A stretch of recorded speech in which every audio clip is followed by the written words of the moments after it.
وانحسرت الأوصاف عن كنه معرفته وردعت عظمته العقول، والذي لا تواري عنه سماء سماء ولا أرض أرضا. ثم الصلاة والسلام والتحية والإكرام على سيد الأضحى سيد المرسلين والأنبياء أبي القاسم محمد المصطفى. اللهم صل على محمد وآل محمد. وعلى الجوهرة القدسية البتول العذراء سيدة النساء فاطمة الزهراء، وعلى بعلها أمير المؤمنين وبنيها الذين أذهب الله عنهم الرجس وطهرهم تطهيرا. اللهم صل على محمد وآل محمد. لا سيما على بقية الله وحجته الكبرى الذي بيمنه رزق الورى وبوجوده ثبتت الأرض والسماء، ولولاه لصاخت الأرض بأهلها. واللعنة الدائمة على أعدائهم أجمعين من حين عداوتهم إلى قيام يوم الدين. أما بعد، فقد قال الله تبارك وتعالى في كتابه الكريم: فانكحوا ما طاب لكم من النساء. وقال رسول الله صلى الله عليه وآله وسلم: النكاح سنتي، فمن رغب عن سنتي فليس مني. صلوات.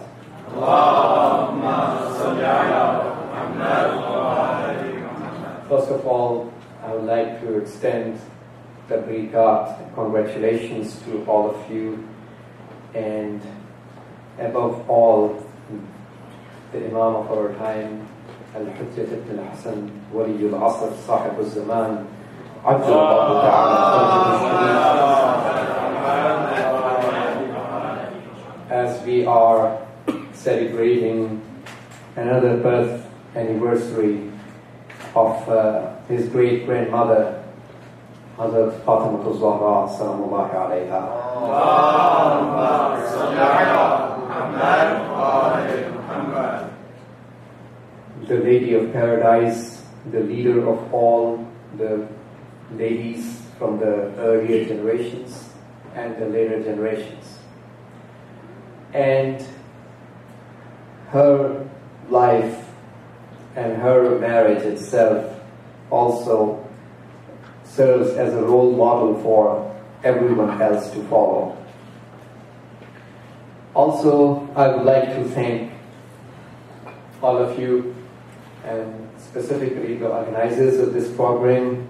Please read aloud salawat for all of you and for all the organizers. Allahumma salli ala Muhammad wa ali Muhammad. The subject of marriage is something which touches the life of everyone, and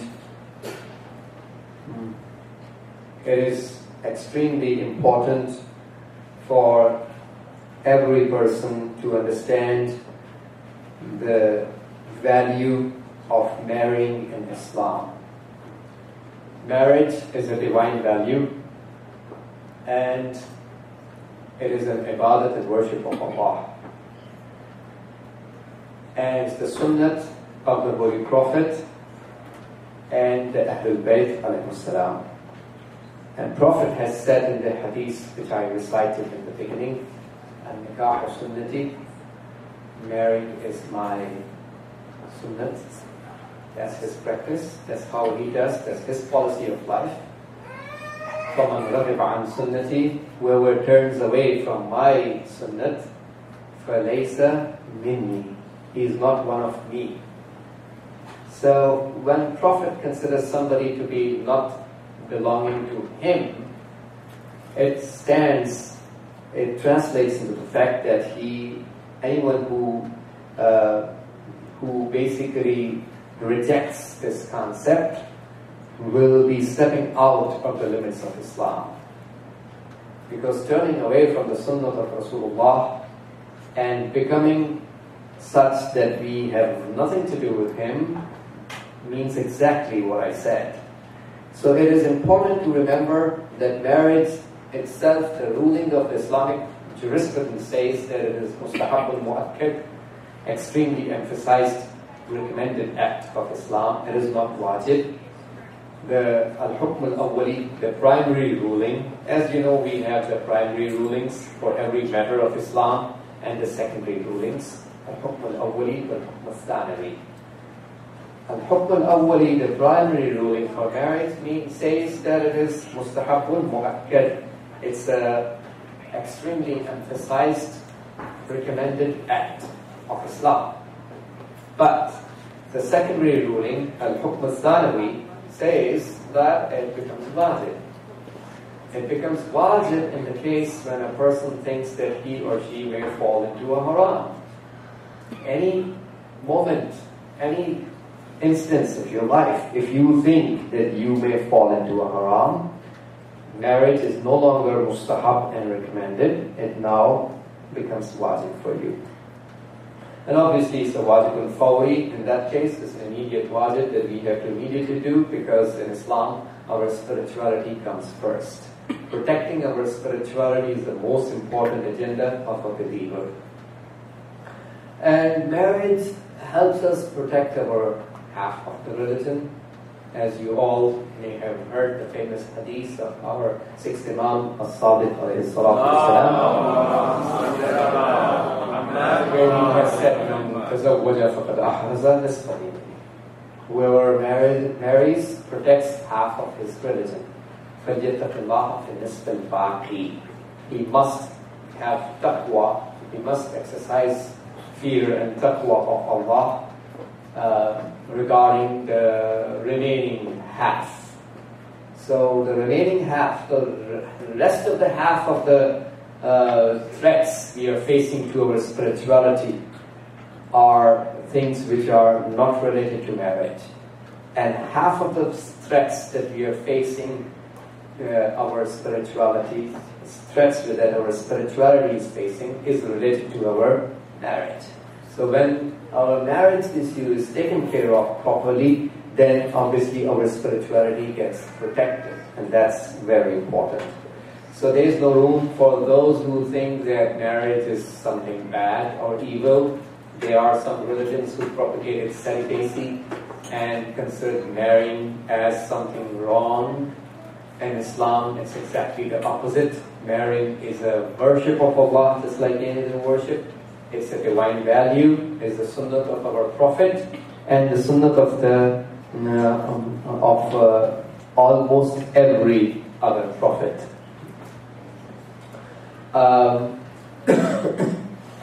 First of all, I would like to mention the concept of i'tidal, the mediocre, the middle path of Islam, about the value of marriage.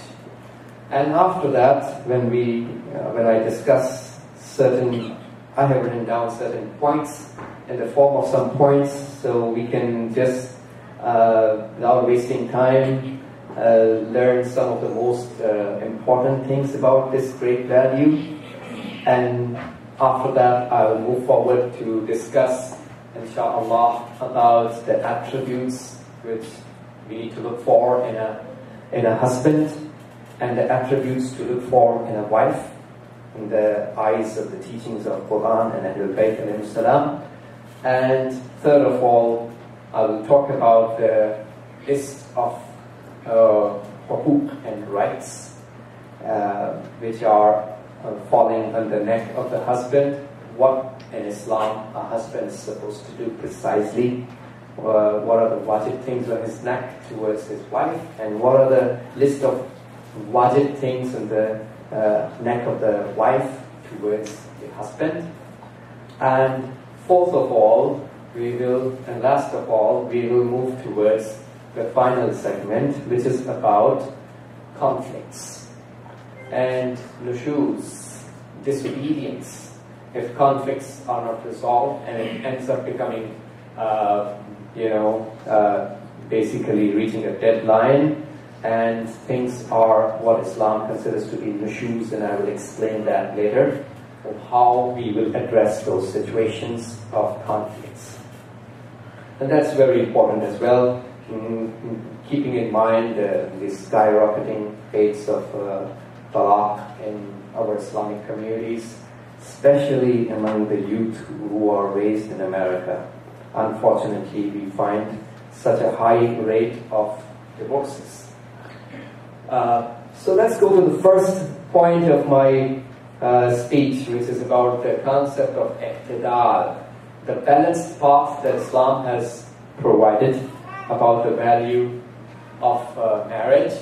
And we will discuss about each of these points. I have written 20 points here. Each of these points we will talk about the imbalances also that are going on in the society in the presence of the path of i'tidal and the path of justice, the middle path of Islam. We will continue to do a comparison between what some of the people in the society are doing, those imbalances going towards either ifrat or tafrit, one of the two extremes, and deviating from the path of i'tidal and justice. First of all,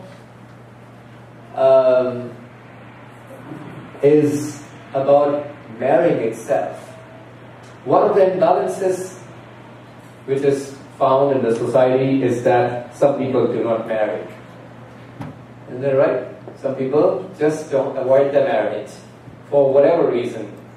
First of all, this is not a good practice at all, despite the fact we know it's mustahab, but it is mustahabun mu'akkad. It's an extremely emphasized mustahab, which is just below the line of a wajib. When we say something is extremely emphasized, there's ta'keed on it. It's mustahabun mu'akkad. It means it's just below the line of becoming wajib and an obligation.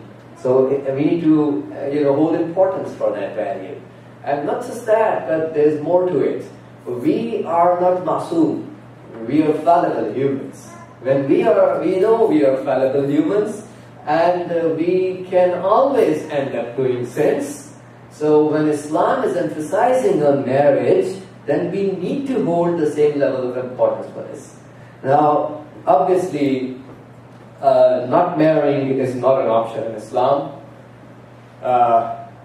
because we find the hadith of Rasulullah sallallahu alayhi wa sallam,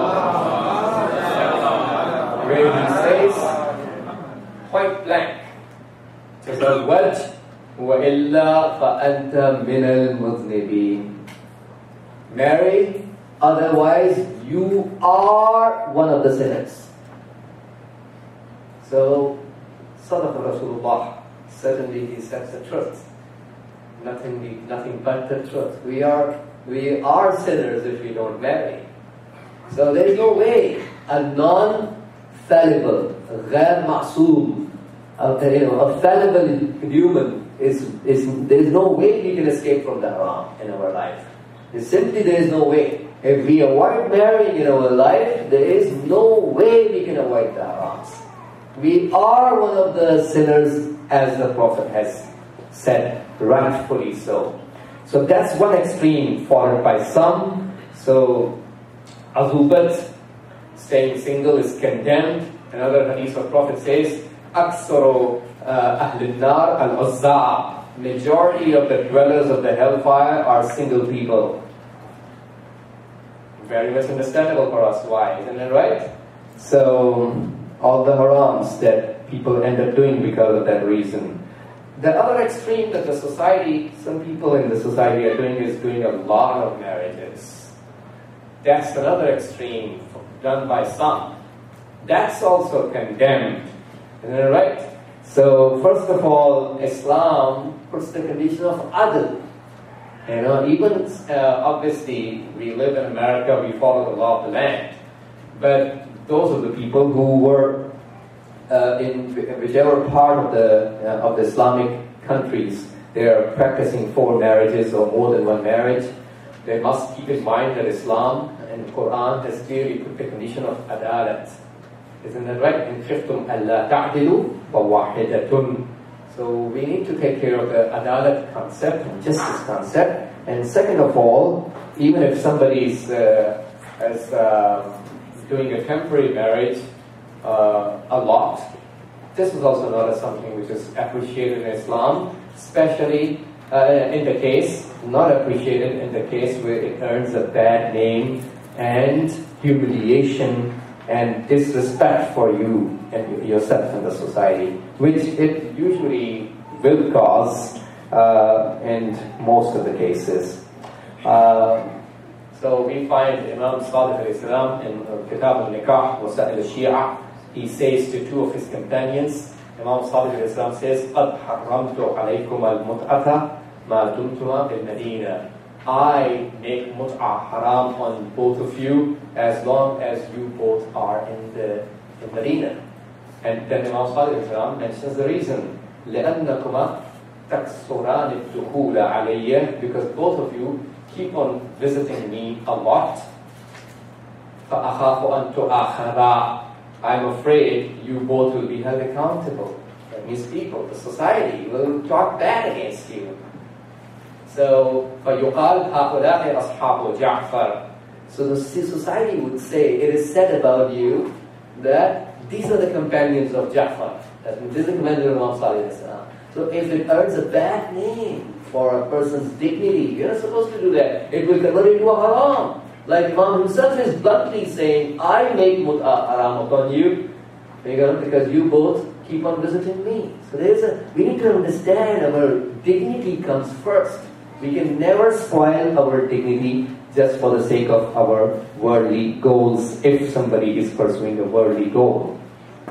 So these are two extremes, and both are condemned in Islam. And the path of i'tidal is obviously marriage in the appropriate Islamic way. So, second of all is Mahr.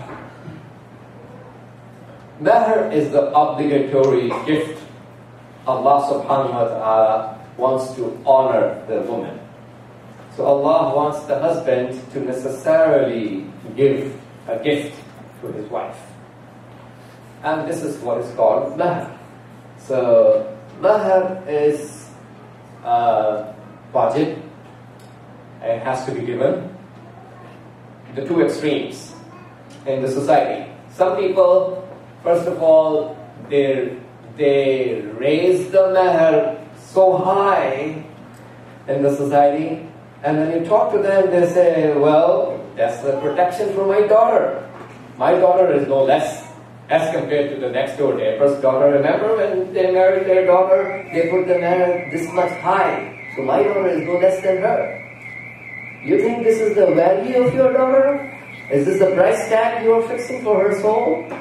Who in the world can fix a price tag for a soul? Do we even know what soul is? When we don't even know what the soul is, and what are the attributes of the soul, can we place a price tag for the soul of a person?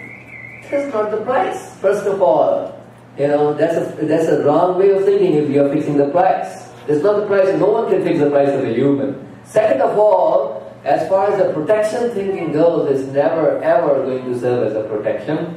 We have so many cases going on of people who basically, complain that this guy has, the father comes up and complains to see my daughter is sitting home. It's now 9 years. My son-in-law doesn't pay her no nafaqah, no sustenance, no expenses, nothing. First he had a telephone number of his, and now recently he has changed his number. He married somebody else, he changed his number. And now they're trying hard to find a husband, they can't even find. So do you think you raised the mahr of your daughter, you protected your daughter by raising the mahr?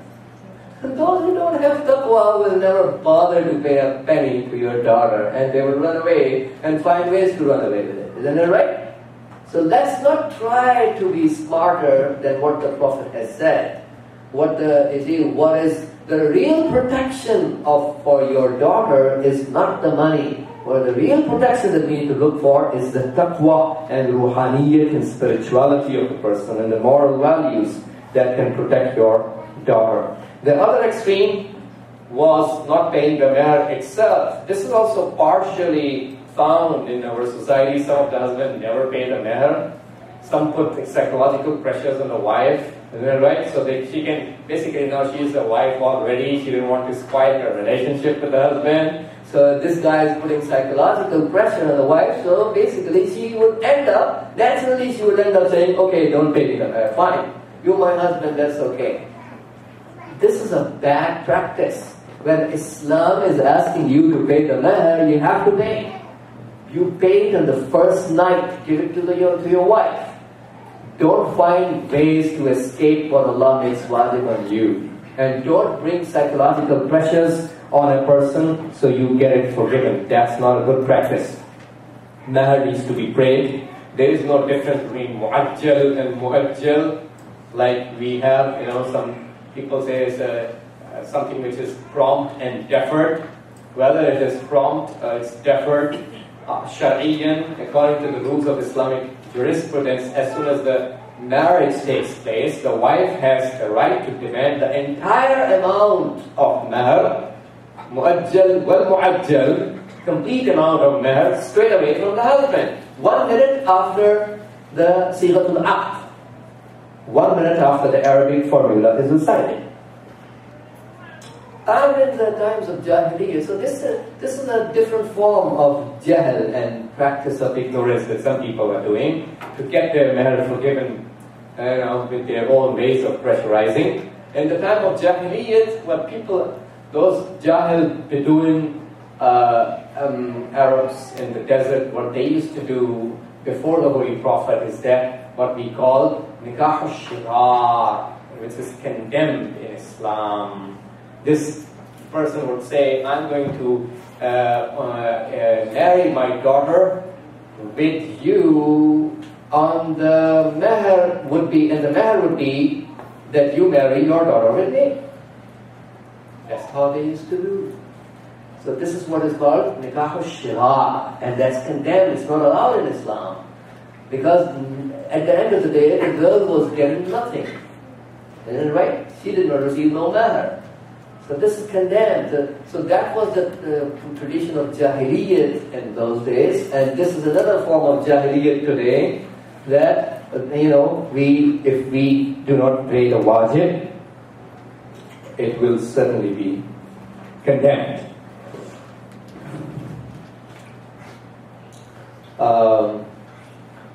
Third of all, about the criteria of choosing the spouse.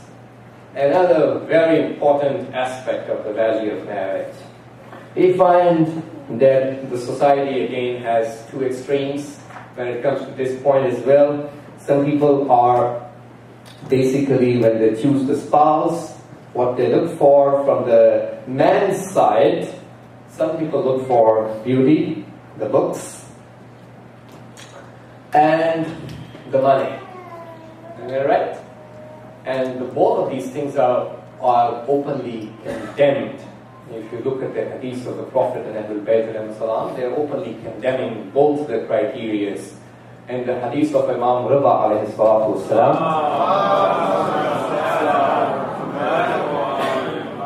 he says that whoever marries a girl for the sake of her beauty, yara fiha ma yakrah, he is going to find in her, he will see in her what he hates. Sadaq al-Imam Rida alayhi salam, certainly he said the truth. Another hadith says, Al-malu yubghiha, wal-jamalu yurdiha, fa-alaykum bi-dhati ad-deen. Money is going to make her arrogant, Tughyan, starve, and rebellion. That's exactly what happened. The more money we make, the bigger arrogant we become. Because we don't have tazkiyat al-nafs. Isn't it right? Like Hazrat Khadija sallallahu alayhi. Not everybody has tazkiyat al-nafs. If we have tazkiyat al-nafs, there's not a problem in making more money. There's no problem in Islam. But because people don't have tazkiyat al-nafs, the money makes us arrogant. So Imam alayhi salam says, Al-malu yutghiha. Money is going to make her arrogant. And beauty is going to make her yurdiha, go towards lowliness, spiritual lowliness. In other words, فَعَلَيْكُمْ بِذَاتِ الدِّينِ. So what you're supposed to do is go after the one who has a religion. Obviously, everybody wants to look at a nice face. Nobody wants to look at the face of a donkey. Right? We naturally want to look at a good face. But the point in Islam is that don't go just for the looks or just for the sake of the money. Go for taqwa and the moral attributes of a person. These are the two things that define the soul of the person. Money doesn't define his soul or her soul. Isn't that right? We need to define the soul. We need to understand what kind of spirituality the person has. So we can rely on this kind of person and lead a life with that kind of person that can be trusted.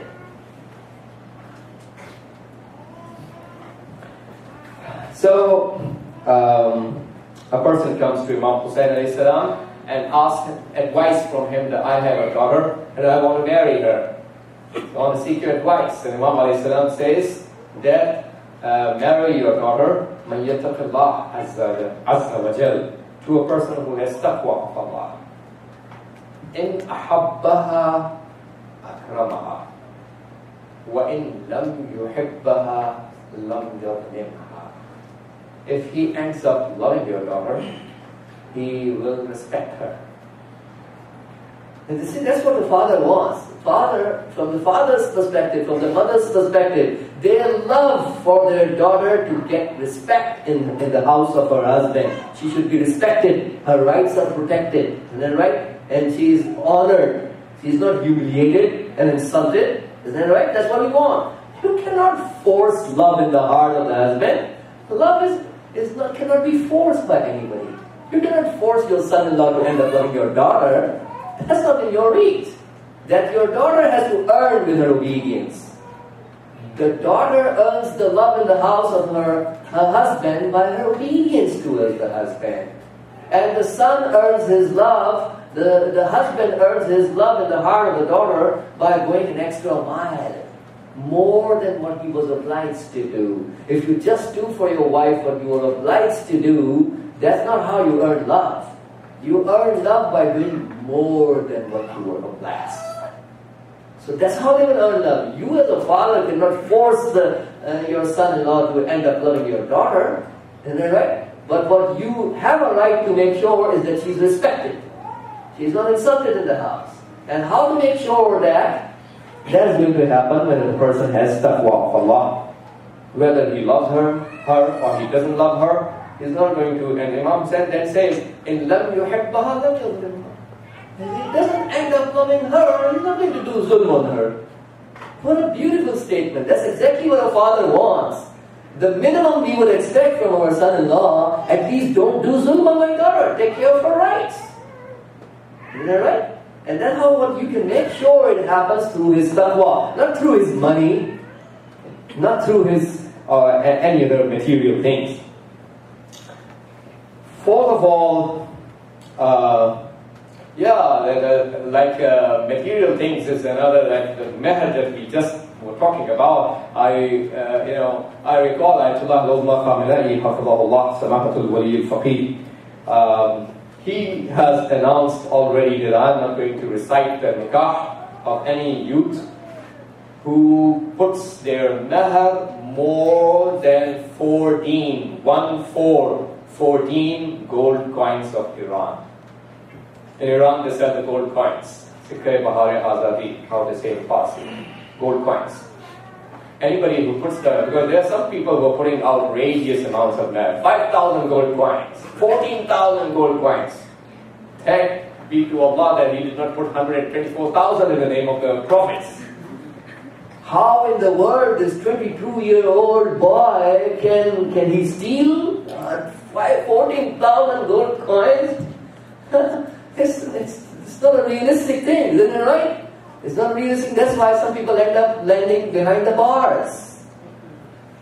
It's an unrealistic thing. And also, we already have the hadith from Imam Sadiq alayhi salam, where he says, "La tughalu bil muhur nisa." don't raise the mahars of the woman. فَتَكْتَسِبُ الْعَدَاوَةِ. You're going to earn enmity.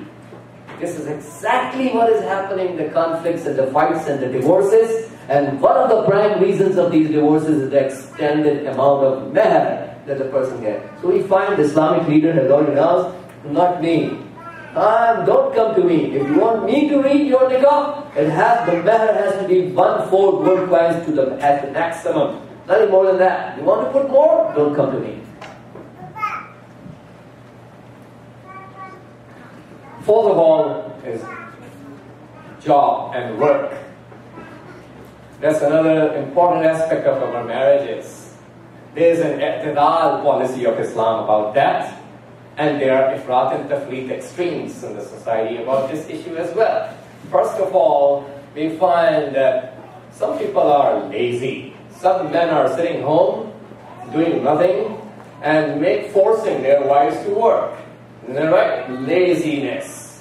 This is condemned. Imam Ali says, Mal'oonun man kalluhu ala nas. Somebody whose expenses are on the people is mal'oon, is cursed by Allah subhanahu wa ta'ala. So if you stay idle and lazy and you let your wife work for you, which is your job to make money and feed her and the children, isn't it right? And you stay idle and you let her work, and you are, using up her money that she has earned. In Islam, her money is hers. Your money is yours. You are not allowed to take her money, she's not allowed to take your money. Unless you won't give your money with your consent. That's a different story. But, and even if the wife pays your fitrah on the night of the Eid, Laylatul Hilal, on the night of the Eid when fitrah becomes wajib, even if your wife is a multi-millionaire and you are jobless, and she ends up paying your fitrah in the night of Hilal, night of moon sighting, Islamic Sharia says that is not acceptable. She is not even supposed to pay her own fitrah. What to talk of paying your fitrah? You have to pay your own fitrah plus your fitrah of your wife. Even the expenses of her kafan, if she passes away, is on your neck. Even if you gave her talaq and divorce.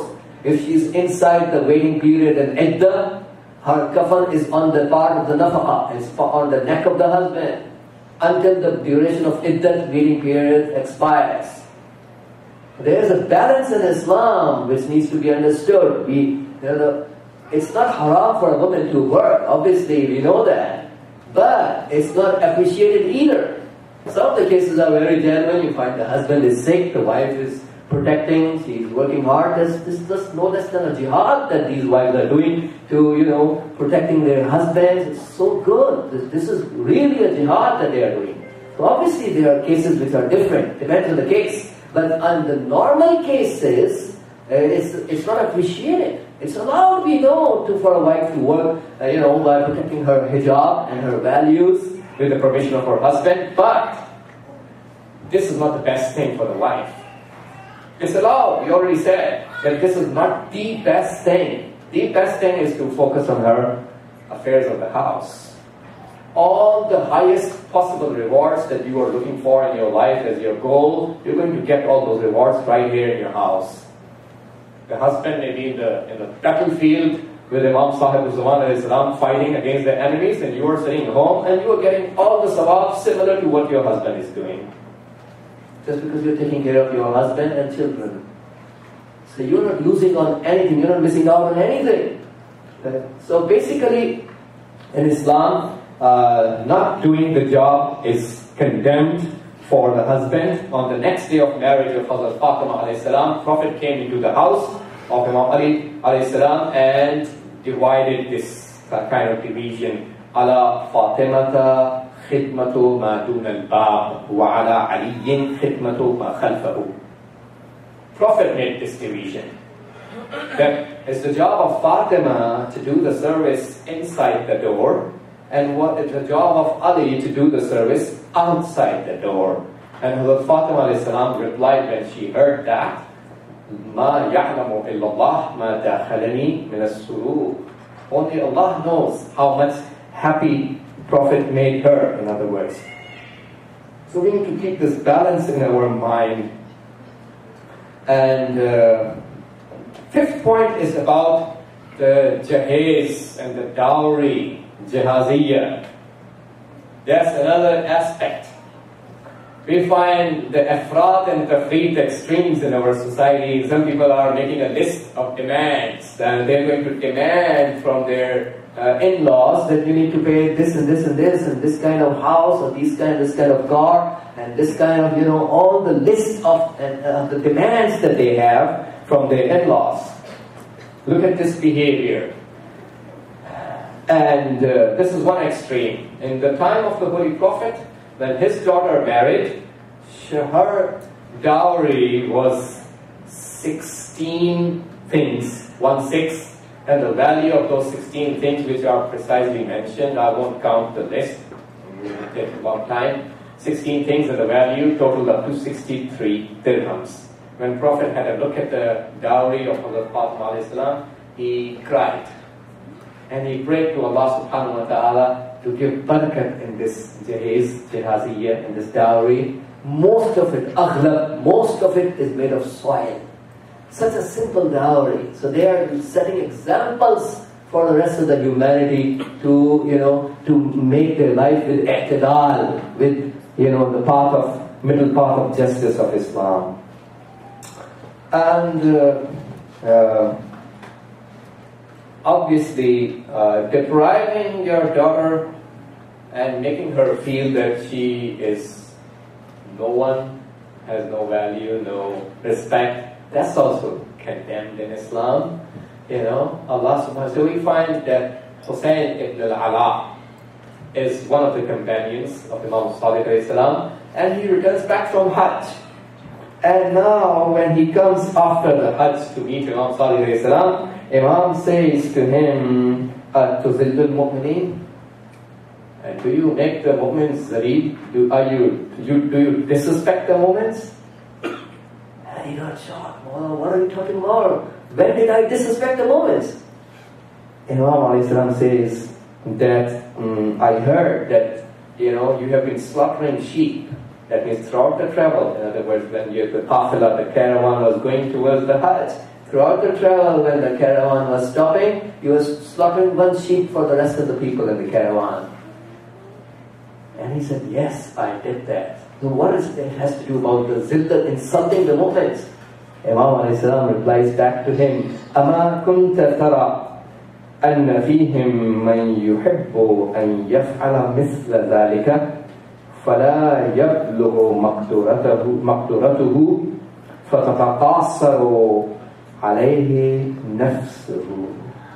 Don't you think that there may be people, in other words, there may be people in the caravan who also, looking at your behavior, they also would love to do the same, but they don't have that much money to do that. So you make them feel, basically less privileged to do that thing. This is a very bad behavior. See, in Islam, our religion says if you want to give a candy to your son, and there are 3 other kids standing by, either you give candies to all the 3 sons there, or you don't give candy to your own son. Don't make them feel deprived. This is not Islamic morality, this is condemned. Either you don't give it to your son, or if you want to give it, then give it to everyone who is standing there. This is the justice of Islam. The 6th point is about israf and taqdeer, expenditures that we do in the marriages. Some people are holding extravagant ceremonies in upscale hotels, isn't it right? And you look at the bill of the hall of this hotel, it costs, in maybe 5 digits is the rent, isn't it right? Huge amounts we're paying on that. So this is another very bad behavior, that we leave the path of i'tidal and do things just for the sake of showing off our highness to the society. So we don't want to get high in the eyes of Allah. We want to become high in our perception, at least. At the end of the day, we would become or we would not become. That's in the hands of Allah. But in our perception, we think we become high by doing that. So highness is in the hands of Allah subhanahu wa ta'ala, not in the hands of the people. When Allah downs somebody, no one can raise him. And if Allah raises somebody, no one can down him. We need to be clear about these things. So israf, overspending in the expenditures of the marriage. Look at the definition of israf. One person comes to Imam al-Sajjad and asks the definition of israf. And Imam al-Islam, look at the reply of the Imam. Imam al-Islam says that Imam Sadiq al-Islam, sorry. He says that israf is that you have your special dress, nicer dress, in other words.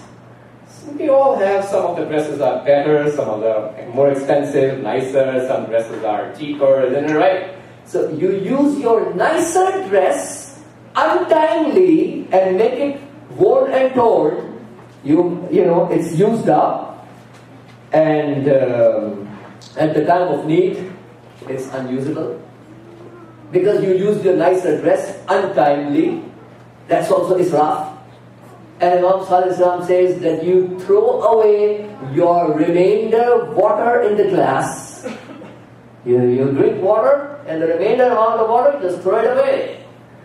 That's also israf. We can use the water throwing away on a tree, on a glass, on a backyard. Isn't it right? We can utilize the water. That's not part of the hadith I'm explaining to you. And the third example for israf that Imam Salih gives is that you throw away the seed of the date. Throwing away the seed of the date. It can be utilized, isn't it right? We can utilize the seed in a proper way. It can convert into a tree, isn't it right? This is an example that Imam Sadiq al-Islam has furnished about in Furu'ul Kafi about israf. So I think that's enough to understand the concept. In every israf, we must remember as khums, if you do any kind of israf in your life, you have to pay khums as well. That's not your Islamic necessity. Allah did not sanction it for you to do the overspending, any overspending, and you calculate it and give khums out of it as well. Because that's more than your necessity of life. You are not supposed to spend. The other extreme followed by some in the society is taqteer. Israf and taqteer. What is taqteer?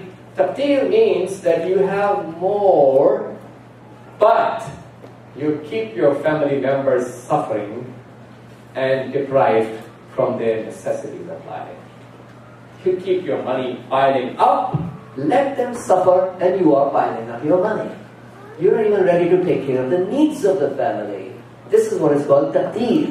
And Imam Ali alayhi salatu wasalam says, مَلْعُونٌ مَنْ وُسِّعَ فِي رِزْقِهِ ثُمَّ قَتَّرَ عَلَىٰ عِيَالِهِ. The person who has been given expansion in his risk and sustenance, that means Allah gave him more, but he's still doing taqteer, he's still not ready to spend it on the necessities of the life of his family. This person is mal'oon and cursed by Allah subhanahu wa ta'ala.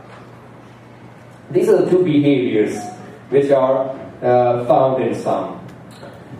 Some people have a lot of money in their bank, but you look at the lifestyle of their kids, their wife is miserable. They are suffering. They don't have the basic necessities of life in their house. In Islam, it says that if the husband can, you should afford, you should keep your wife according to her social status, if you can afford it.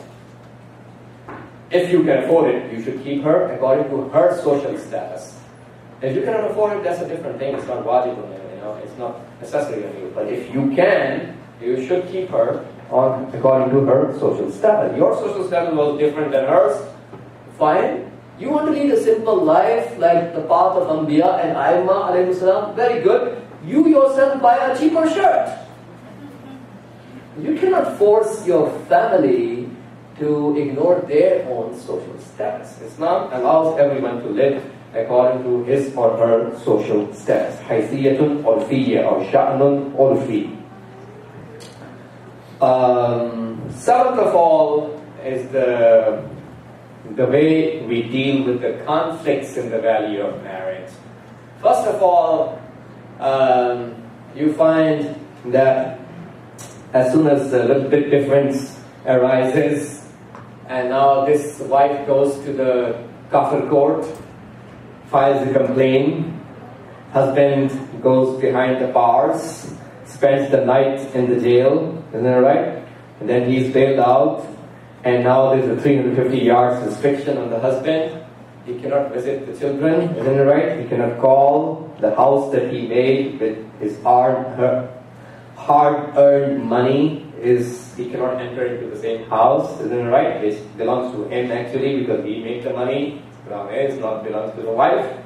But the wife is living in their house. He cannot call his children, isn't it right? And now the wife comes to the Maulana. Maulana, see, my husband did not pay the meher. How much was your meher? Yeah, it was $2,000. Oh, okay, so you cost $75,000 for the husband to pay to the lawyers and the court fees and all the money for the bailing out, and now you want to make the Sharia as well and the court system, and you want to get another $2,000 as well. And now you want to seek help from Maulana to help you to get to. So what about the $75,000 that you caused him to pay? Was that a halal?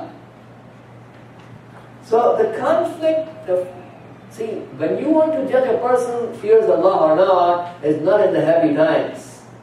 If you want to judge a person as muttaqi, you don't judge him in the happy times. In the happy times, nobody uses abusive language. Is that right? And we judge the people in the conflicts, when they are in ghadab and shahwat, the two major reasons for doing sins. So when we are in the anger situation, when we are in conflicts, how do we behave towards other mu'mineen? This is how you judge whether a person is muttaqi or not. So we find that the first thing we need to do if we are muttaqi and pious, when a conflict arises, we cannot just abandon each other. We cannot file complaint to the kufr. Quran has clearly condemned it, stopped it. يُرِيدُونَ أَن يَتَحَاكَمُوا إِلَى الطَّاغُوتِ وَقَدْ أُمِرُوا أَن يَكْفُرُوا بِهِ. In the nas of Quran, it is not permissible for a mu'min to file complaint to a kafir against another mu'min. And then you know what, some people say, no, he's not a mu'min, Maulana, I know him very well. Oh, so he's no longer a believer in Ahlul Bayt just because he has a conflict with you? So you are the mizan and criteria of iman? It's not the walayat of Imam Ali Islam? Is that what you're trying to say to me? Just because he has a fight with you, so he's no longer a mu'min? You are not the mizan and criteria of iman and kufr. The mizan is the walayat of Imam Ali Islam. He did not disbelieve in Imam Ali. Come on. But that's how some people are. They say, no, he's not a mu'min. You want to justify, in every which way you want to justify your haram. So that's where we learn a person is muttaqi or not. So the first thing we need to do in Islam, when there's a conflict arising, is to, first of all, we don't stop talking from each other for more than 3 days. Within 3 days, mu'mins never need to have communication with each other. Yeah? So if we stop talking, it's going to complicate the issue. We need to be in terms of talking always. So we resolve. If we can resolve ourselves, very good. If we have the guts to resolve in the light of Islamic value system, then very good. If we don't have the guts to resolve, then we go to an alim. The first thing we need to do is to contact an alim, not the last thing when much water has passed under the bridge already, and now at the end you find an alim. An alim cannot do a miracle, isn't it right? You know, it's not going to happen like that. If you contact the alim at the 11th hour, we need to contact the alim right away as soon as we ourselves are unable to resolve the conflict. So now the next thing about this value of marriage is about the tarbiyat. Marriage is an ibadat which has a goal in life, and like we always mention in the marriage ceremonies, we talk about that famous hadith of Imam Ali salam. Isn't it right? In almost every marriage ceremony we repeat that intentionally because it's worth repeating. That Imam Ali salam said when Prophet came to his house the next day and asked Imam Ali salam, كيف وجدت فاطمة? How did you find Fatima? Imam Ali Islam replied back, نعم العون على طاعة الله. Best helper towards obedience of Allah. So we learn from this hadith of Imam Ali Islam that basically the purpose of marriage is obedience of Allah. We want to do collective efforts. See, in Islam there are personal type of duties, political duties, social duties, financial duties, isn't that right? There are some duties which are collective in nature, and the collective duties cannot be done individually. Now I want to tie the knot, so when I marry, me and my wife can do those of the collective duties of Islam which I was unable to do individually. That's the purpose of marriage. And we want to do ibadat of Allah, so we establish a household. We are doing it qurbatan ila Allah, so we establish a household which serves as the servants of the walayat of Imam Sahibul Zaman. That's the purpose of marriage. And tomorrow we end up having children who are soldiers of Imam Sahibul Zaman. That's the purpose of marriage. That's why we do it. So it's an ibadat of Allah. So if we let our conflicts and the small issues grow up and turn into minor ones turn into major ones, if you don't address the issue timely, if you don't call the alim timely, we go to the mujtahid al-jami' al-shara'id, conditions fulfilling mujtahid in the time of ghaibah, not to the kafir court system, or the wakil of the mujtahid. That's the Islamic way of addressing the issue, isn't it right? So if you don't address the issue in the proper Islamic way, the minor issues are more likely now to become major. And the major issues of Islam, why you married to begin with, to establish a house to serve the walayat of the Imam of your time, is now most likely to be ignored. Because you are now converting the minor into a major issue. So you are diverting your attention from the major issues of Islamic Ummah towards the minor issue which you are converting into a major one. So this is very important to timely address the conflicts. Tarbiyat of the children. When we have the children, we cannot just let them grow like animals and plantations. Well, even animals don't do like this. That will be an insult of animals if we say they just let it go like this. They have their own ways, isn't it right? There are so many animals who take care of their babies, isn't it right? I wish I had a video to show you. You can go on YouTube and find. You can just write down on the YouTube,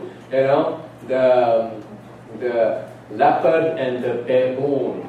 Leopard and the baboon. Just write down in the search box, and you'll find the video where this leopard killed the baboon, and after killing the baboon, he discovered the baboon had a baby with him. And after killing the baboon, he takes care of the baby. So he picks the baby up with its mouth, with its teeth, and now the hyenas come in to take the rest of the remainder of the baboon, so they can also eat it. So he carries he leaves the baboon there. Forget about whatever hyenas may want to do. He doesn't care about that. He takes the baby baboon first on the higher tree to secure the baby in a nice place, and takes care of the baby regardless of what the hyenas are doing with his prey. And this is a leopard. We can't say that all animals are like that. But we find some of the humans are worse than this. They are birthing the children, but letting them grow with the system. Isn't that right? We find in this country, the kids are raised by the state. In Islam, the kids are raised by the father and the mother. Isn't it right? So if we are not raising our children, that means we are doing a behavior, we are going for money, the guy is working extended hours, by the time he comes, he's already almost expired, isn't it right? He lands on the bed, doesn't have time to even talk to his kids or wife, isn't it right? So if this kind of behavior we have, obviously we are talking about the kids receiving almost no Islamic spiritual information from you. So this is about dunya. This is about how much we need to prioritize our affairs of life. So we provide the proper tarbiyat and not do this kind of extreme. Another extreme is what you find, the behavior of the evil Taliban, who have been tying up the children in their madrasas with chains of steel, so they don't run away and they can teach Quran like that. That's another ifrat, another extreme done by those stupid Taliban people. Right? We don't do the tarbiyat like that. So the next point to remember is our moral attitude towards each other. Abusive language has no room in Islam. And this is one extreme. Some people have abusive languages. Some of the wives complain to the Maulanas that they are being abused continuously. This person died, and one of his friends saw him after 14 years, 14 years. And his friend asked him that now that you died and you are in Alam al-Barzakh, how are you feeling there? And he says there was blood dripping from his lips, and the lips were cut, as if somebody has cut the lips with scissors. The blood was coming out of his mouth. And he said, yeah, it's now 14 years that I died, but I used to call my wife with a name that she disliked. She didn't have the courage to oppose me because she was my wife, but she disliked it. For 14 years that I have died, I have been punished in the grave for that word that I consistently used for my wife. So, Islam is a religion of morality. This Sa'ad, when he passed away in the time of Rasulullah, a Sahabi of the Prophet, a companion, Prophet participated in his funeral, right? Up till the time when he was buried in the grave. When he was finally buried, the mother came next to the grave and said the remark that, in other words, that may the paradise be, for you. And a Prophet stopped her from saying that kind of statement. And she was surprised. Why are you stopping me? You are the one who are participating in his funeral. You are coming up till the grave of my son. If then you are a person like you are present in the funeral, obviously my son will go to the paradise. And then, Prophet said to her, Inna Sa'dan kana fi lisanihi ghilzun ala ahlihi. Sa'd and his tongue was harsh towards his family. So right now, in other words, Sa'd is right now being punished with the flames of the hell because of the fact that he was harsh in his talk towards his family.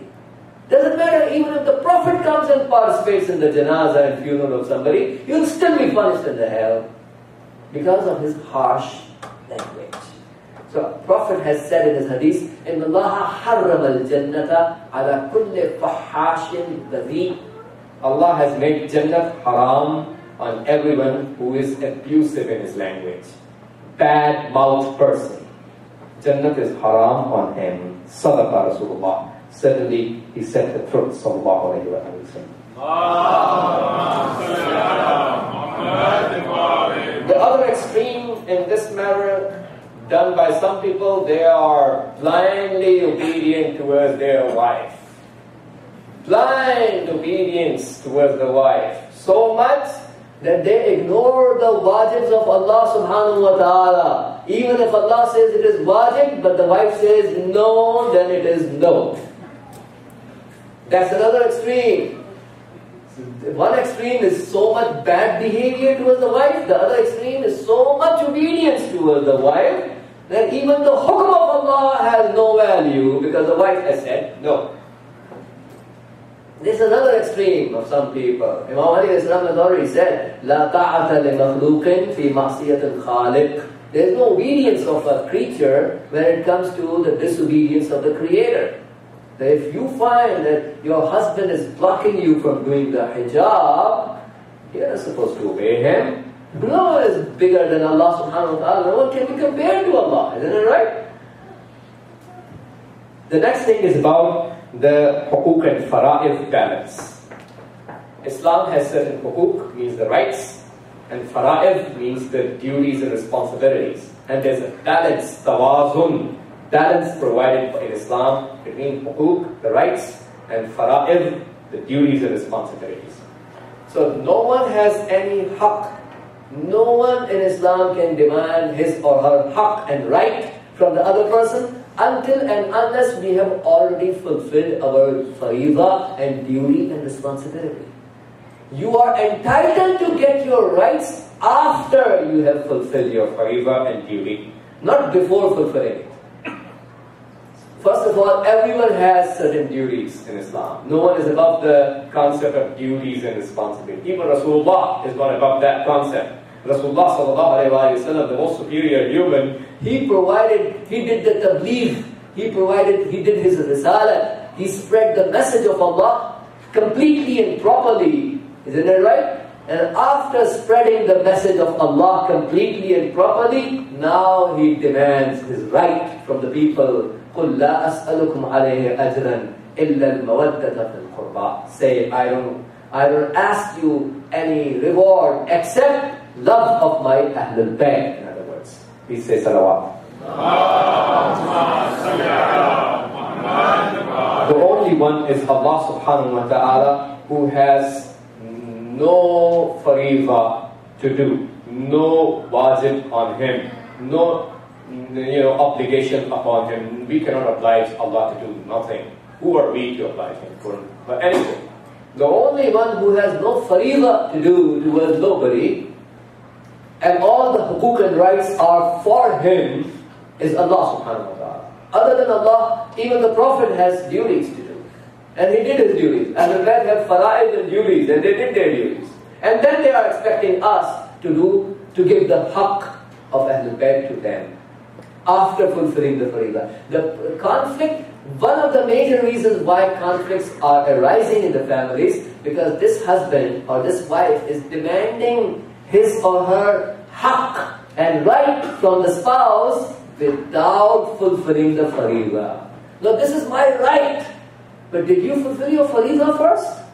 Ask the question to yourself. You don't have any right in Islam unless you have first fulfilled your faridah.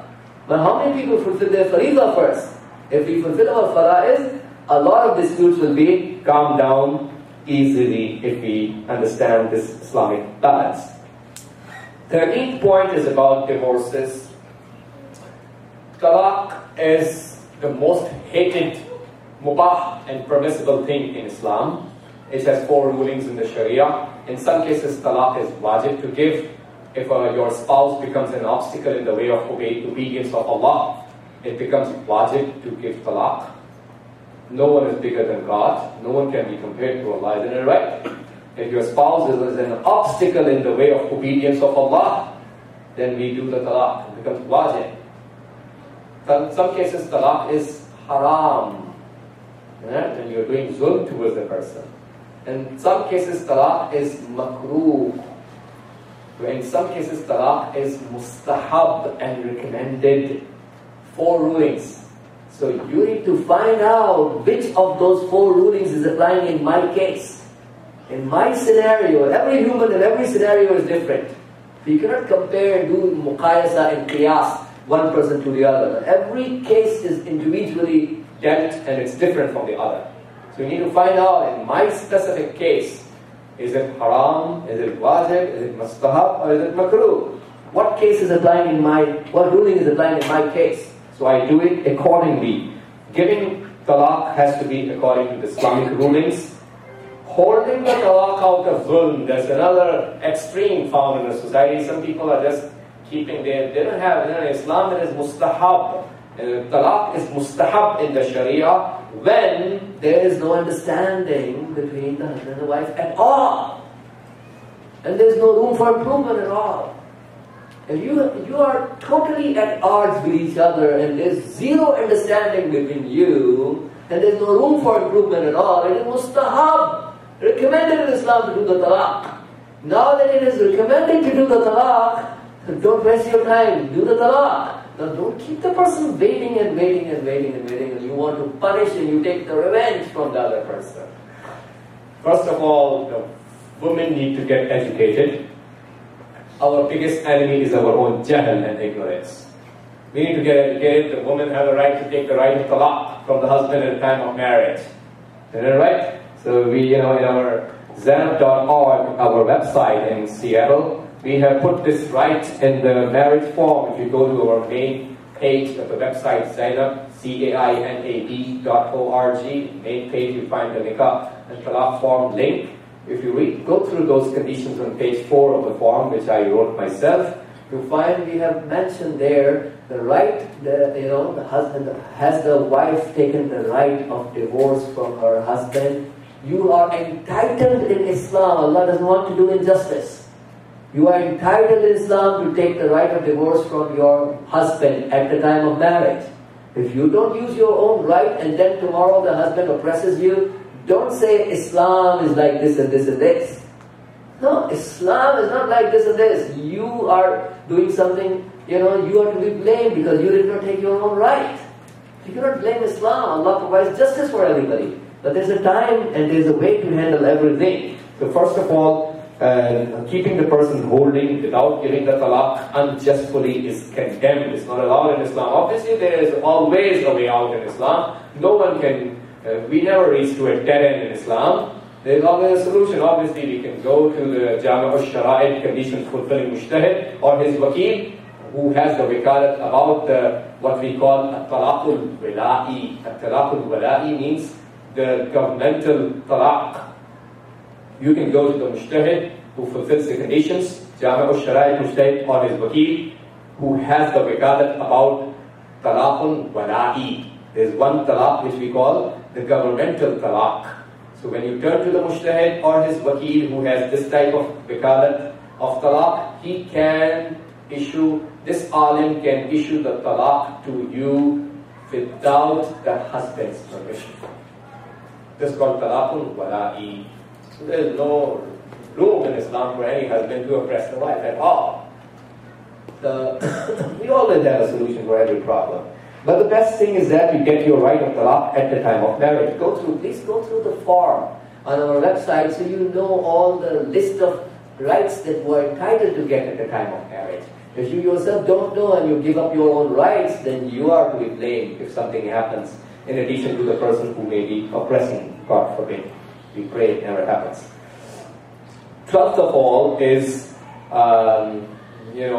ta'deem without the tazkiyah. When we are providing the Islamic teachings to our family, we need to also focus on the spirituality and moral upbringing, so we don't end up learning without taharat and cleanliness of the soul, which is problematic. Ilm itself is hijabun akbar, like Imam al-Khomeini used to call it in his book, that knowledge, for some people, when they learn knowledge of Islam, and it becomes hijab and bigger curtain. Now they are farther away from Allah after learning knowledge, because they don't have tazkiyatun nafs, cleanness of the soul. It doesn't make them closer to when we provide the tarbiyat. Husband is supposedly the murabbi and the mentor of the family. So you are the wali and head of the family and guardian. You have the walayat and supremacy and authority in your family. Isn't it right? So you are supposed to be the head. You are supposed to be spiritually guiding those people who are under your walayat. So you need to spare time so we can basically 10 minutes, 15 minutes every day as a minimum, sit with our family members and learn ourselves and teach them about the teachings of Islam and Quran and Ahlul Bayt and the Islamic moral teachings. Imam Ali has said, "Kun aliman natiqan aw mustami'an wa'iyan wa iyyaka an takuna as-salis." Be a speaking scholar or a listener who is paying attention and accommodating the teachings of Quran and Ahlul Bayt. In other words, that is an accommodating listener, not a stubborn listener, in other words. So be either a scholar who speaks, that means not a scholar that stays silent and doesn't benefit others with his knowledge.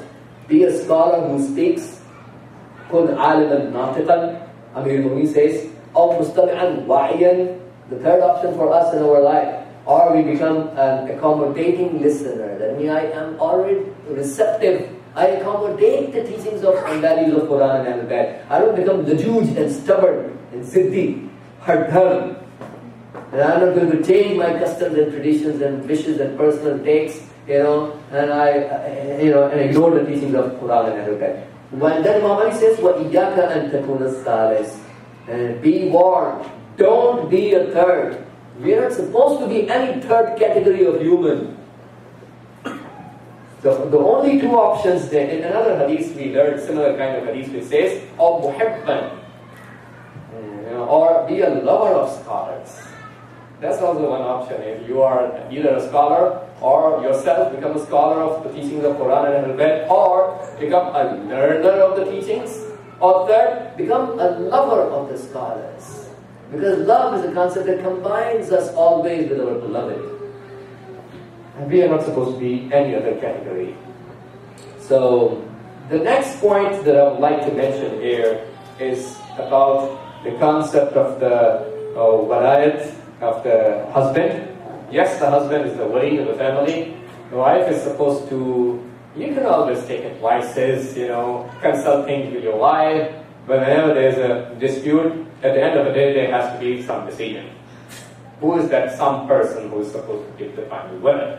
Somebody has to give the final word. Isn't it right? We cannot just continue on and on and on, and no unending discussions. That person is the husband. And obviously, he's the wali. So if you don't accept the husband and don't portray your husband to be the head of the family, your children, you're not serving as a role model for your children either.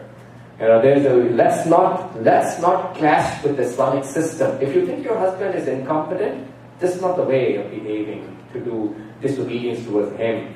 The way of behaving is taken to an alim. So he can give him the advice and correct the wrong of your husband. Not that you start disobeying the husband on his decisions. Who are you to tell me? He has the right to tell you. This is not the way. If you disagree with what he's doing or he's not doing the job right, then go with the system. Don't break the system. Go with the system. That means complain with the alim. Let him handle. Now I'll come to the point about the nushuz when we talk about that. Social duties of Islam. I'm coming close to the end. The next point is about the social obligations, like I mentioned in the very beginning of my speech.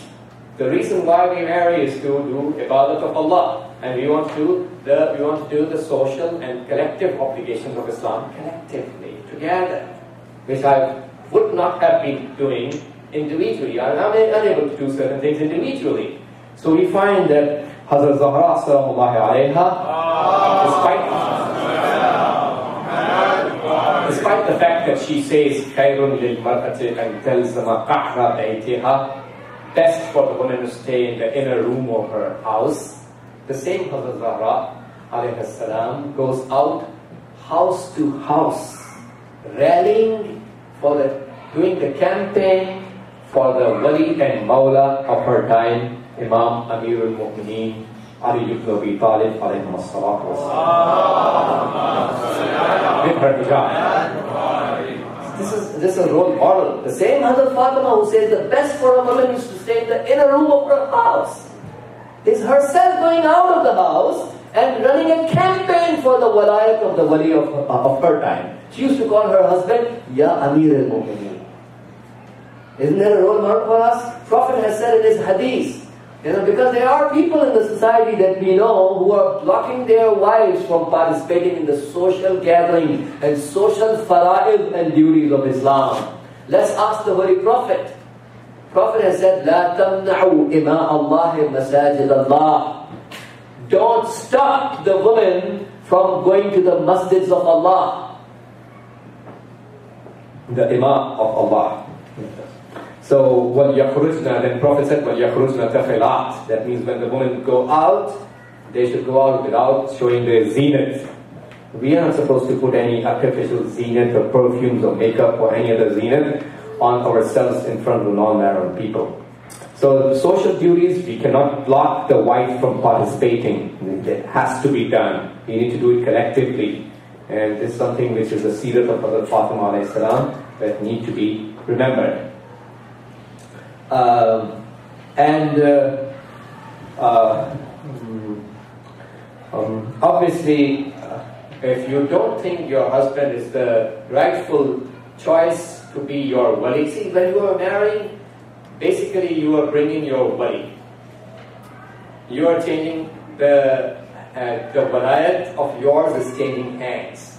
Your wali and head used to be your father or your paternal grandfather, and now your father has no longer any right of authority upon you, and now the walayat is being transferred to your husband. So you are choosing your boss. Let me put it in these words. You are choosing your boss. Are you prepared for that? So, we need to find out the spiritual attributes of that boss who's going to tomorrow to give the final decision in the matters. Under whom I'm going to work for my rest of my life. We need to find out the spiritual values of that person. Now, I was talking to this sister in one of the states, and she said, Maulana, I want talaq for my husband. I said, why? She said, my husband he drinks alcohol. I said, okay, that's very bad. When did he start? She said, yeah, he started way before our marriage. Oh, way before your marriage. So, did you ever happen to talk to your husband before marrying? Islam allows that. You can talk to your future husband 100 times within the limits of Islamic morality. It's not a problem. You can meet with him 100 times within the limits of Islamic morality. Yeah, Maulana, I talked to him. Okay, how long did you talk? 6 months. For 6 months you were chatting with your husband and you could not find out that he is a drinker? What the heck you were talking about? For 6 months you cannot, in the talk, you cannot discover a person is a drinker? Yeah. When the Prophet says, إِذَا أَتَاكُمْ مَنْ تَرْضَوْنَ خُلْقَهُ وَدِينَهُ فَزَوِّجُوهُ, when somebody proposes to you about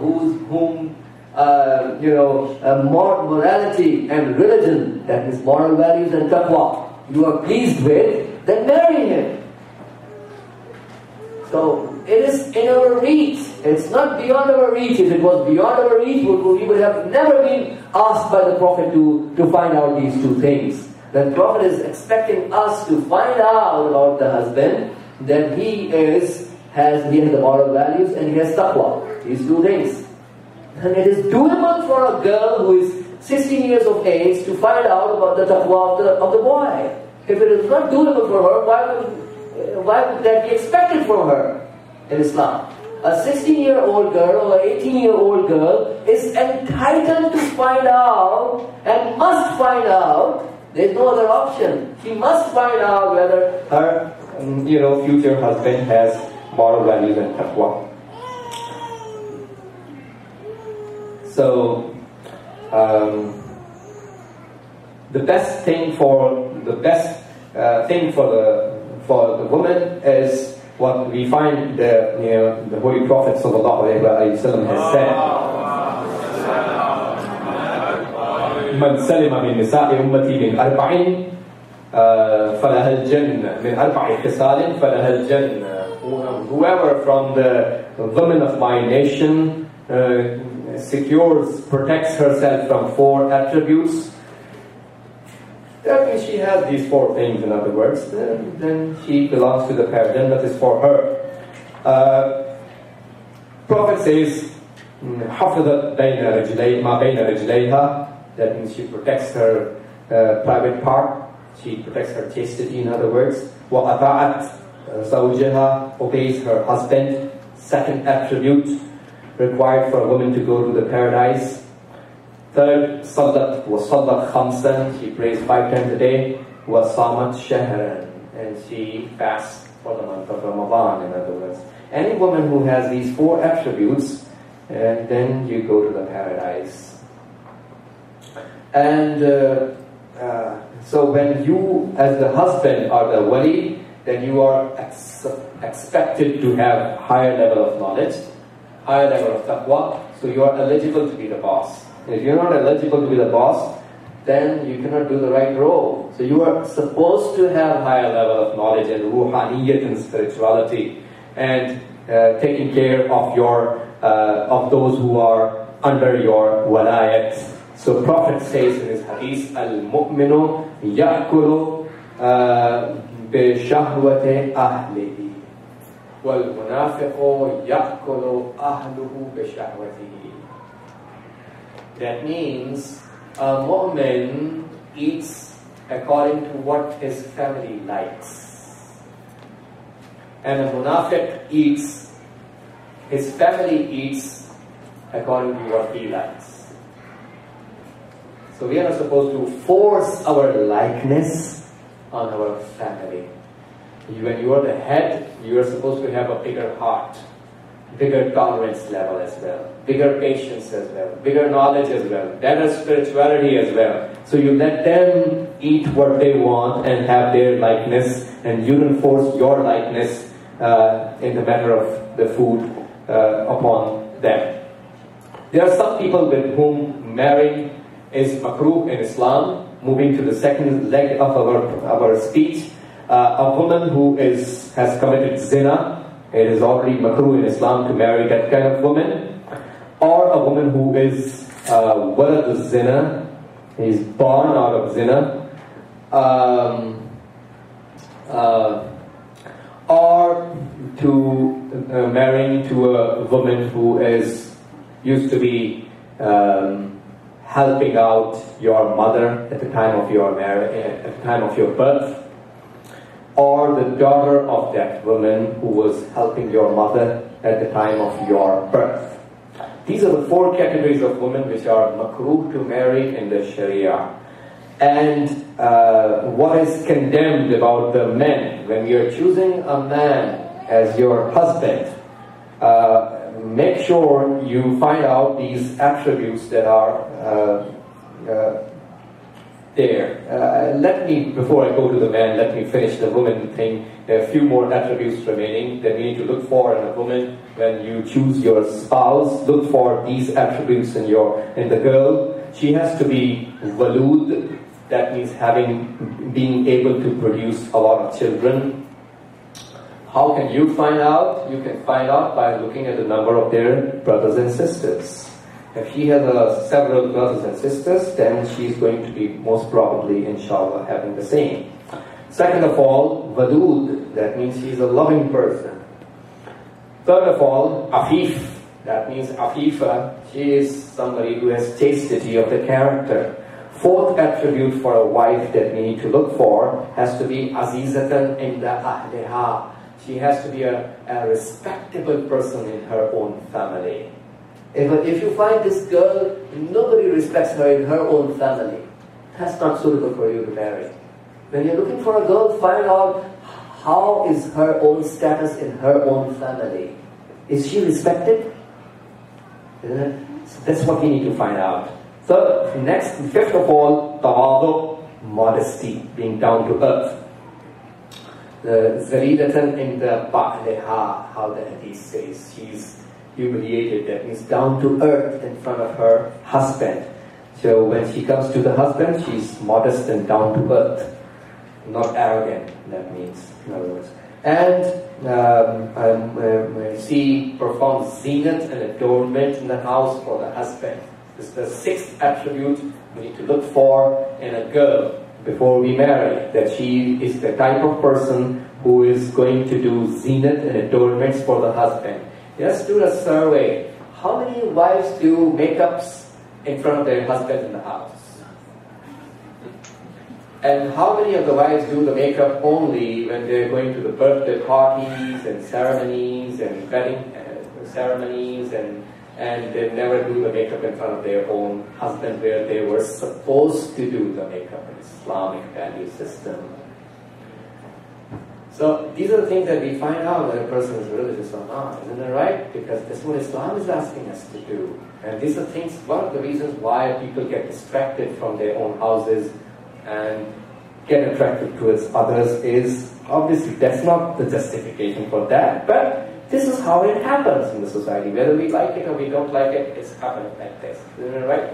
Islam is already blocking the way from this kind of thing to happen by asking the wife not to wear makeup or, perfumes in front of the non-married people. Don't attract them. Don't attract those with whom you are not married. As simple as that.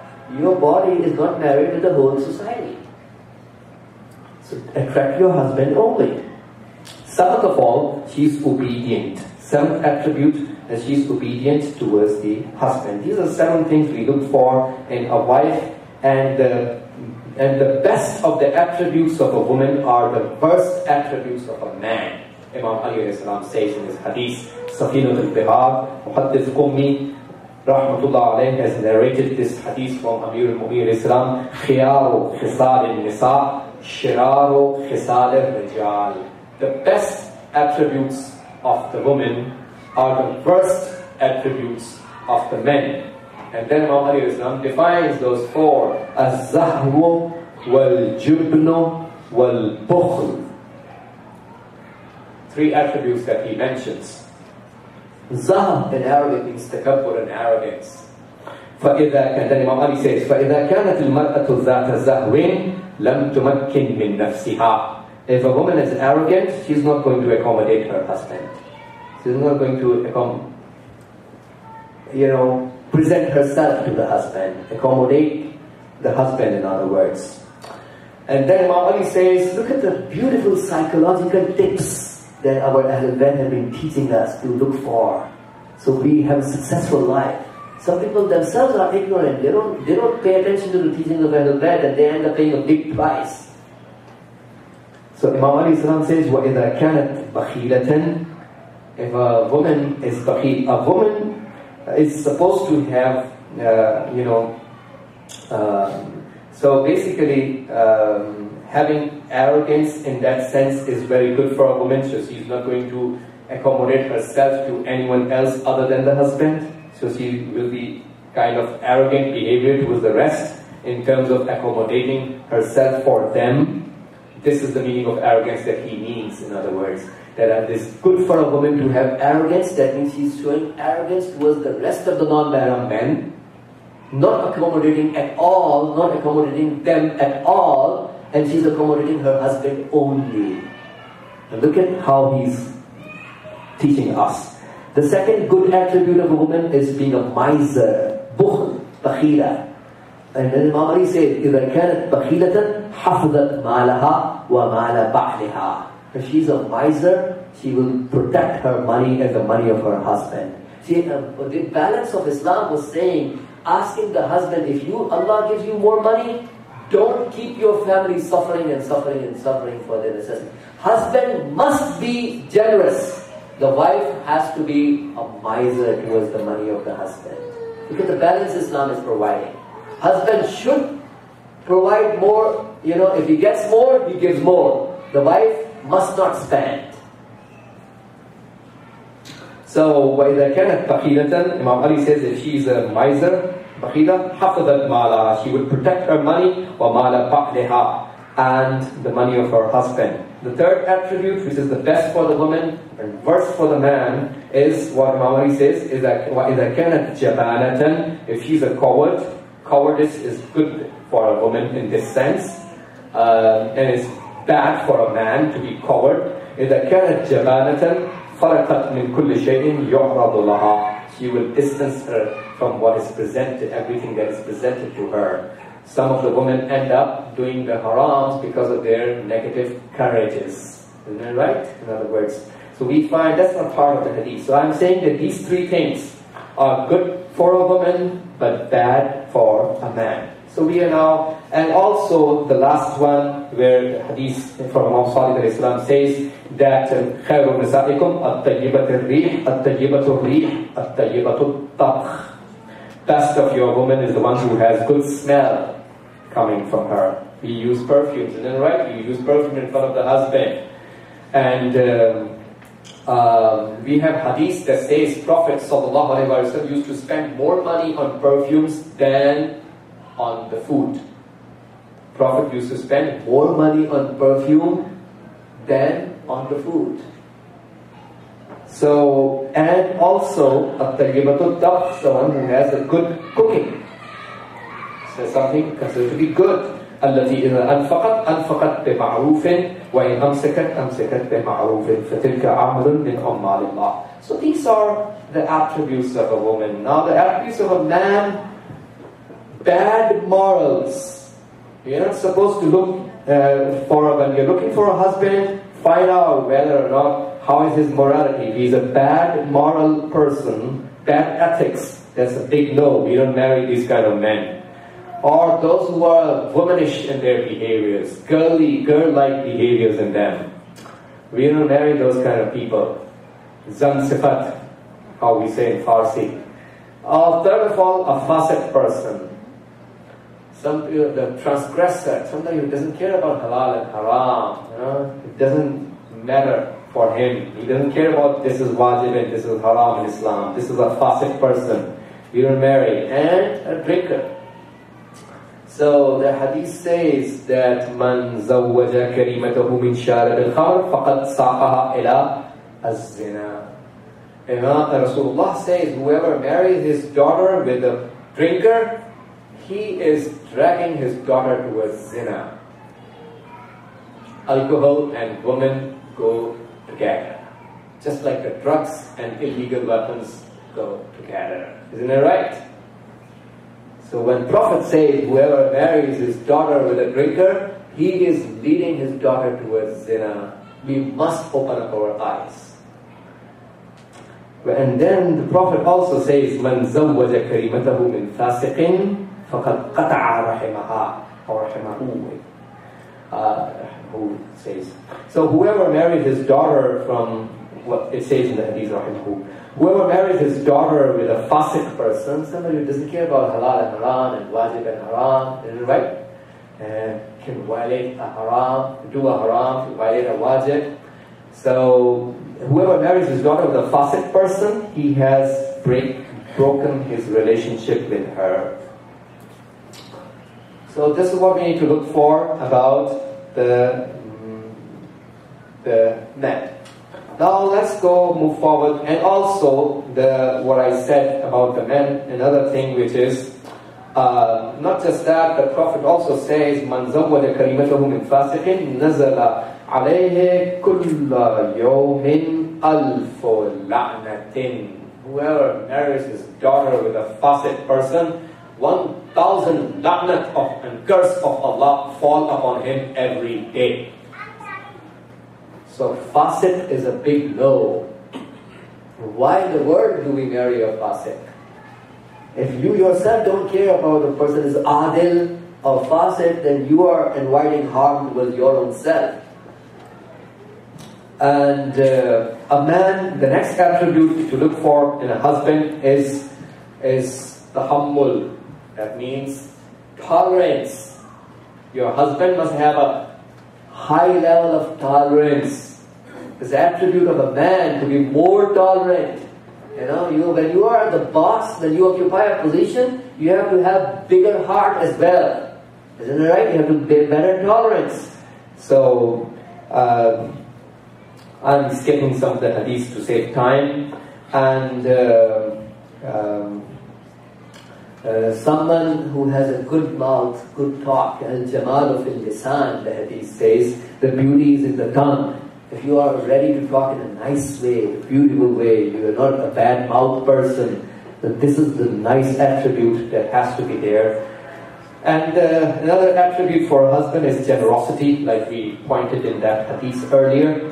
Generosity should be there in the husband. It's a very positive attribute, so he has to be generous. Hadith from the Prophet says, "In the mu'min ya'khudhu bi'adabillah." Mu'min takes the etiquette from Allah. إِذَا وُسِّعَ عَلَيْهِ اتَّسَعَ. When Allah gives him more, he expands. And when Allah gives you more, you give to your family more. You don't become a miser in spending on your wife and children. Also, cleanliness. A dirty person who doesn't take a shower, doesn't take a bath on time, doesn't take care of, his very basic cleanliness principles, this is not the person for you. Prophet says, "Ighsilu thiyabakum wa khudhu min shu'urikum wastaku wa tazayyanu wa tanazzafu."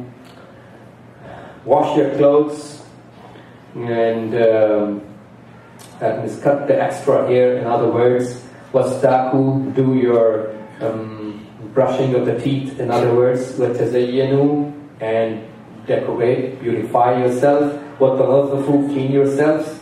فَإِنَّ بَنِي إِسْرَائِيلَ لَمْ يَكُونُوا يَفْعَلُونَ ذَلِكَ فَزَّنَتْ نِسَاؤُهُم. Because Bani Israel didn't used to do this, so their women committed zina.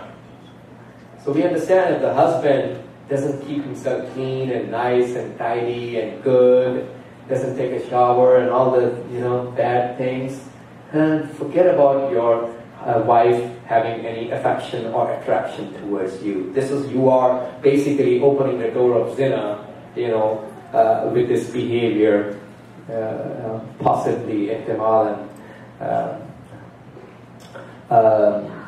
So this is possibly the last thing I would like to mention about this second segment of our discussion. Now let's go to the third one. What are the list of the hukuk? Precisely, what are the duties on the neck of the husband and what are the duties on the neck of the wife in Islam? Okay, starting with that. The wajib on the neck of the husband towards the wife. The first wajib is provide I'm just listing the wajibs: the shelter, place to live, food and dress, and medical treatment. These are things which are part of the nafaqah concept, that he has to provide the nafaqah and sustenance to take care of these things. And keeping the wife, it is also his responsibility to keep the wife according to her social status, if the husband can afford it. If he cannot afford it, then it's okay. But if he can afford, he should spend for her wife what is according to her social status. Even if your social status is lower, but you have the money, or you want to lead a simple life, but she wants to live a life according to her social status. Obviously not more than her social status. Leading a life more than her social status is not allowed for her. But within the limits of her social status, that's permissible. And if obviously it's better for the husband to, if he gets more money, he spends more, and good moral behavior towards the wife. These are the things which are compulsory. These are things that are the rights of the woman on the neck of the husband. So he has to do that. Now let's move forward to the rights of the husband on the neck of the wife. Also, one last thing which I missed. The rights of the wife and the neck of the husband is obviously to be with the husband. The husband is supposed to be with his wife once in every 4 nights as a minimum on the same bed, and have a relationship once in 4 months as a minimum. This is wajib in Islam. If you happen to travel for long durations, you must take permission from your wife. Now coming to the list in the Islamic fiqh, list of things which are rights of the husband on the neck of the wife, is that accommodating the husband in the relationship with the husband.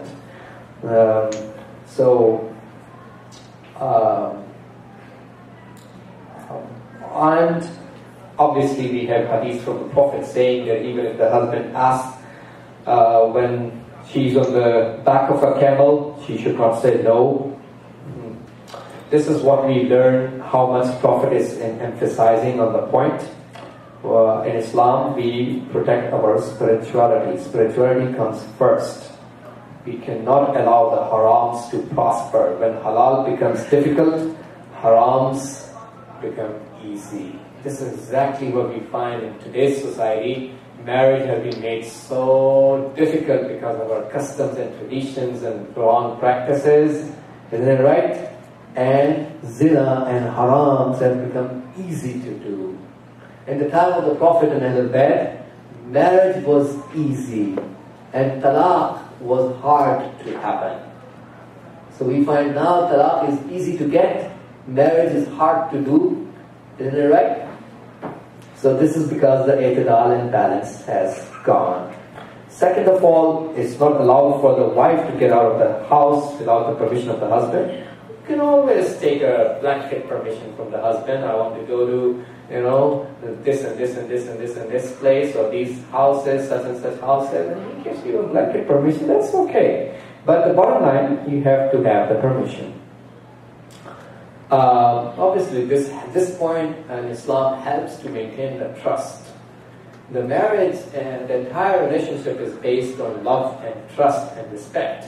These are the three pillars of marriage. Love and trust and respect. And if we harm the pillars of marriage, then it's very, very hard to rebuild the trust and rebuild the love and rebuild the respect thing. So we need to protect those things. Third of all, the third right of the husband in the neck of the wife is that she is not supposed to give any sadaqah, any charity whatsoever from the money of the husband at all, period. You can give charity from your own money, but Islam never, ever, ever asks the wife to give any charity to anybody from the husband's money. She has no taklif, she has no responsibility on Allah's behalf to give any charity from husband's money. And obviously, when we discuss going out of the house without the permission of the husband is not allowed, there is one exception. Going out for a wajib is allowed. Example, going for Hajj. Hajj is wajib in Islam, and the wife makes money. She has like $5,500 savings. The minimum caravan that I know in the US charges $5,500. Isn't it right? Some charge more. So if you happen to have $5,500 of savings in any given year, so Hajj is wajib on you. But if your husband is jobless, Islam says the wife has to go alone. That's the law of Saudi cut. That they don't let the woman come without their mahram with them. That's their law, that's not the Islamic law. And Islamically speaking, if you have that much money which suffices for Hajj, you don't need the permission of your husband. Husband has no right to block you, because this is the hukum of Allah. It is wajib to go for Hajj. Husband cannot stop you. So this is where it is exempt to go out of the house without the permission of the husband if you're going for a wajib Hajj. Last of all, the last right of husband in the neck of the wife is zinat, adornments, makeup, beauties, beautifying yourself. This is the right of the husband on the neck of the wife. And now, this is about the third segment of our discussion, which has ended. Now we are close to the end, which is about the conflict things. Conflict, a husband and a wife, we have nushuz for both. Nushuz in Arabic means disobedience. We have a wife, which is called nashiza, a disobedient wife. And we have a husband who's called nashiz, a disobedient husband. And Islam has solutions to both, in both scenarios. If a husband becomes disobedient towards his obligations, he's not fulfilling the obligations that Allah put on his neck towards the wife is suffering, the wife is oppressed. What's the solution? This husband is called nashiz. There's nushuz and disobedience towards Allah's commands. So, obviously, it all starts with nasihat. Step number one, we are first talking about the nushuz and disobedience of the husband. Step number one is nasihat. If you can yourself advise the husband, very good. If you cannot handle it, go to the qadi, go to the hakim al-shara, go to the conditions fulfilling jami' al-shara'id, mujtahid, or the alim who is the wakil. That's the way we handle it. Let them take care of the husband, and let them oblige him to fulfill his responsibility. If he doesn't do, and after warnings, he doesn't heed to none of the warnings, obviously you can get the talaq. But the system says, first the nasihat, and second of all, complain towards the hakim al-shar, that means the Islamic ruler, which is the conditions fulfilling mujtahid, or his wakil, the alim. So,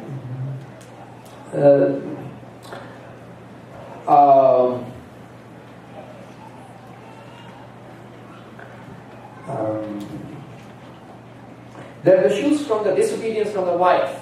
If the wife is disobedient towards the husband, that means those list of duties that we just counted, she's not fulfilling those. How a woman is called nashiza, quote unquote, a disobedient wife. A, if she doesn't accommodate the husband. B, if she steps out of the house without taking the permission of the husband. C, if she does not do the zinat and beautifying herself if the husband has asked her to do so. She will be categorized as a nashiza wife in the fatwa of all the marajid without exception. There is no controversy in these general rulings of Islam. So these are three things how a wife will be called a nashiza. And if a wife becomes a nashiza, according to the Islamic rulings, then her nafaqah and sustenance is no longer wajib on the husband. Solution to the problem. Solution obviously starts with nasihat, advice. We will first of all advise her. Second of all, leaving her alone and not sharing the same bed, Islam says. And third of all is obviously the tanbih. So these are three steps that need to be taken. Obviously, the tartib and sequence will always be followed in Islam. We're just talking about in terms of Islamic jurisprudence. And now, at the end, now we are almost close to the end, I would like to very quickly mention 4 reasons why the marriage is become hard and divorces are getting harams are prospering. One of the four reasons why, which these 4 reasons serve as an obstacle in the way of marriages. So let's be careful about these 4 things. First of all, high expenses. The first reason our scholars say, our expert teachers say, the first reason why it has become difficult to marry is the high expenditures of marriage. We need to simplify our marriage. Look at the story that Imam al-Baqir tells us from the time of Rasulullah, narrated in Wasa'il al-Shi'a. Imam al-Baqir says, Ja'at imra'atun, please pay attention, we are coming close to the end. Ja'at imra'atun ila al-nabiyyi, faqalat zawwijni. A woman came to the Prophet and said, marry me. Prophet said, bunch of ashab were there, in other words. Prophet asked them, man li hadihi? Who's going to marry her? So that's simple. The woman comes and says, marry me. And Prophet is asking those of the ashab, companions who were present, who's going to marry her? In other words. And one person said, Ana ya Rasulullah, I'm ready to marry her. Prophet said, Ma tu'tiha. What are you going to give to her? He said, I don't have nothing to give. Penniless people were a lot in those days. Poor people surrounding the Prophet. Prophet said, do you know something from Quran? Look at how simple the marriages were. Do you know something from Quran? And he said, yes. Prophet says, teach her something from the Quran. Says a little bit from the Quran, in other words. And she agreed with their marriage, and the marriage happened. Can you imagine how simple was the marriage in the time of the Prophet? It's unthinkable for some families. Unthinkable. Unthinkable, really. Now we have this sufa. There is a platform next to, if you go to the Medina, may Allah give us the tawfiq for all of us to go. Next to the grave of the Holy Prophet, there's a platform. We call it sufa in Arabic. And those people who were penniless, jobless, they have no place to shelterless, homeless. They used to go and sleep on that platform. We call them Ashabus Sufa in our Islamic history. And one of those companions sleeping on that platform was Juwaybir. And Prophet asked this jobless, homeless, penniless person, Juwaybir, why don't you marry? In other words. And he said, Ya Rasulullah, who is going to give his daughter to a person like me? I have no house to live, no job, no proper clothes to wear. In other words, Prophet asked him go to that person. You know, there was a guy who recently converted, he was a non-Muslim, recently converted to Islam, a very big shot, very rich guy who recently converted to Islam. And Prophet asked him to go and say, I am the messenger of Allah. And I came here to ask for the hand of your daughter. Whoever was a pious person, he did exactly the same. He went to the door of that rich guy who recently converted, very rich person, knocked the door. The father came out and he said exactly the same sentence. I am the messenger of Allah. And I came here to ask for the hand of your daughter. This guy was, this poor person who has no proper clothes to wear, and he's standing on the door and asking for the hand of such a rich man and his daughter. He saw this situation, so he said, we will marry outside our family. He refused, basically. His daughter was wise. She was listening to the conversation from the inside. And she said from there inside to her father, Dad, you did not pay attention to what the person has said. The person said, I am the messenger of Allah. That means Prophet has sent him. When Prophet does something, there is a hikmat and wisdom behind it. At least go and talk to the Prophet before refusing him. And he did the same. He went to meet with the Prophet, and Prophet told him that if these two people agree, then let them marry, in other words. And he asked his daughter, and his daughter said, whatever Rasulullah decides for me, I agree. And the marriage happened. Can you imagine this kind of marriage taking place today? You find a multi-millionaire living in Beverly Hills, and you send a penniless, jobless person without proper clothes to wear, all of a sudden, never met him there his entire life, and he knocks the door, I came here to ask for the hand of your daughter. Probably he would be slapped at his face. Isn't that right? This is how far we have gotten from the sunnah of Rasulullah. Then we say, we don't have barakat in our life, because we don't follow the sunnah of Rasulullah. How easy they made the marriages, and how difficult they made the talaq. The first reason why the marriages are now difficult is because of the high expenses. The second reason why the marriages are difficult and going very fast is because of our arrogance. Lambi nak. We want to show we are very big and high, so we want to show to the society that we want to do this and this and this, and because of that kind of arrogant behaviors, we are letting our children to end up, some of the parents are allowing their children to end up having a dual lifestyle. This daughter and this son in the hidden, when the father is not watching, when the mom is not watching, she is a totally different person in the internet. Chatting on the Google Plus or Facebook. Look at the kind of chatting that she's doing. Look at her status on the Facebook. And you won't imagine it is the same girl who wears a hijab. Why? Because the father has husnul dhan about the daughter. He doesn't even think my daughter can ever do that. So father is busy practicing his own culture.